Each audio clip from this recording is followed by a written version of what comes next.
normal again. Can't say I've ever seen a moose in the wild, and I've gone to New Hampshire, Colorado, Vermont. No. I went to Vermont a couple of years ago. I was like seeing all the moose crossing signs, and I was like, like hoping to see a moose, and I never did, and I was so disappointed. I know. I guess we're probably disappointed. Probably a good thing. Yeah, probably a good thing, because they're a lot bigger than I think, at least I would think they would be. Same. So I'd be kind of scared. Our weekend forecast also is not looking very good, unfortunately. Looking at more rain. We don't need it, as we all know. The summer's been rainy, and yeah, we have some more rain on the way. 1 to 3 inches of rain, a good bet across our area, with some heavy tropical downpours expected. This is, of course, the capital city. A lot of clouds around today, but we're dry.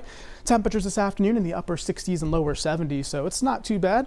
Right where we should be for this time of year. Live radar's quiet as well.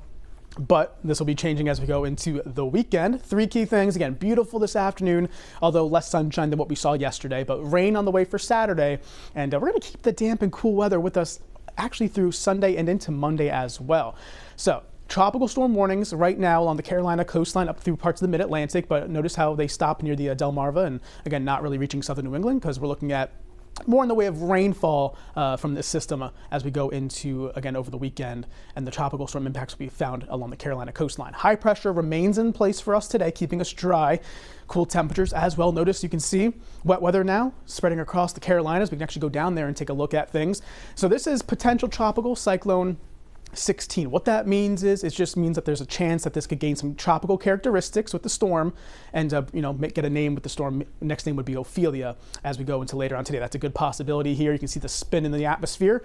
Heavy rainfall making its way onshore across North Carolina, the Outer Banks. Again, impacts remain the same down there and also for our region as well. Let's time things out with this system. Notice it's making its way further towards the coastline as we go through tonight into this afternoon and into tonight, and you can see the heavy rain, the swath of it making its way further up the coastline, and eventually it gets to our neck of the woods as we go into Saturday morning. So we're dry through this evening, so night plans tonight looking okay, but as we go into Saturday morning, rain does overspread the area, becomes heavy at times during the day on Saturday.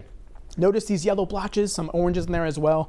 That's those heavier tropical downpours through the day on Saturday into Saturday evening. So it looks to be a pretty good washout across our area. And again, we don't need the rainfall, but unfortunately we're going to be getting a good deal about it more for our area. Wind gusts also going into Saturday. You can see the time frame here, about 8 a.m. Gusting upwards of 15 to 25 miles per hour, but during the afternoon and evening, as some of that heavier rain makes its way through, we'll be seeing those gusts potentially between about 30 and 40 miles per hour, especially closer to the coastline and further south and east. And it'll be a raw, chilly day as well with that northeast wind continuing. Now, rainfall, of course, that's the bigger concern with this system because we've just seen so much rain this summer. The ground is still saturated, and models are putting out generally about 1 to 2 inches of rain. I would not be surprised, though, to see areas pick up 3 to even 4 inches of rain, again, with those tropical downpours passing on through. Backtracking to this afternoon's forecast, again, staying dry, mostly cloudy skies, temperatures topping out low 70s. Notice that big 0% chance of rainfall across our area. Bay forecast, again, today, not too bad either. You can see high tide coming in about another hour and a half or so. Low tide already occurred this morning around 6 o'clock. So, again, quiet weather this evening and into tonight. Building waves, though, for Saturday, as well as the rain and some of the gusty winds as well. Notice it's rainy, it's breezy, temperatures only in the low 60s for Saturday. So it's going to be a raw, dreary, damp feeling across our area.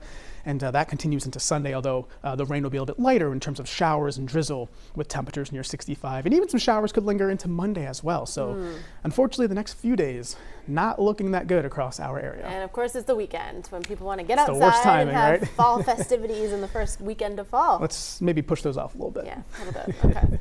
In stories we're working on all